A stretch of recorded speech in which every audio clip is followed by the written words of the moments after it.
Hey, I'm Kayla with WTI, and have you or your little one ever wondered if any animal can do a handstand?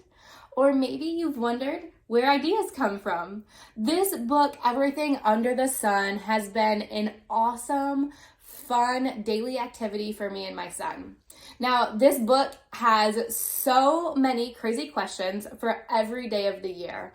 I love that it is something that we can look forward to doing together every day. Each day, it features a different, unique question. Some of them are silly, some very intriguing, and then it also comes with a little blurb to answer that question. Reading this together really is fun because it helps to create conversation, gives us something to think about and talk about, and it's just really a fun thing to add into our daily routine.